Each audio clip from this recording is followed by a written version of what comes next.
কৃত্রিম বুদ্ধিমত্তা নিয়ে নানা নাটকীয়তা ও সীমাবদ্ধতা সত্ত্বেও বছরের শেষ প্রান্তিকে আইফোন বিক্রিতে নতুন রেকর্ড অ্যাপলের। আইফোন 17 সিরিজের সাফল্যে ভর করে নতুন উচ্চতায় টিম কুকের দল। তথ্য বলছে অক্টোবর থেকে ডিসেম্বর প্রান্তিকে অ্যাপলের বিক্রি ছাড়িয়েছে $85 বিলিয়ন ঘর, যা গেল বছরের তুলনায় প্রায় 23% বেশি। 2007 সালে আইফোনের যাত্রা শুরুর পর কোনো নির্দিষ্ট 3 মাসে এটি অ্যাপলের সর্বোচ্চ বিক্রি, যেখানে প্রতিষ্ঠানটির মুনাফা $42 বিলিয়ন, গেল বছরের তুলনায় বেড়েছে 16%।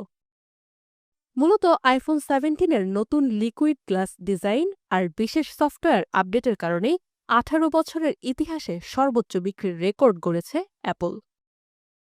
অ্যাপলের এমন সাফল্য ছাড়িয়ে গেছে সব পূর্বাভাসকেও। সাধারণত বিশ্লেষকদের পূর্বাভাসের উপর ভিত্তি করেই বিনিয়োগের সিদ্ধান্ত নেন অর্থলগ্নিকারীরা। নতুন এই রেকর্ডের ফলে পুঁজিবাজারে আরও শক্তিশালী হবে অ্যাপলের অবস্থান। এআই দৌড়ে কিছুটা পিছিয়ে থাকলেও বিক্রির দিক থেকে বিশ্ববাজারে শীর্ষ অবস্থানে অ্যাপল। গবেষণা প্রতিষ্ঠান ইন্টারন্যাশনাল ডেটা কর্পোরেশনের তথ্যমতে গেল বছর বৈশ্বিক স্মার্টফোনের বাজারের প্রায় 20%ই দখল করে স্যামসাংকে পেছনে ফেলেছে আইফোন। নাদিয়া ইসলাম তুলি, ৭১।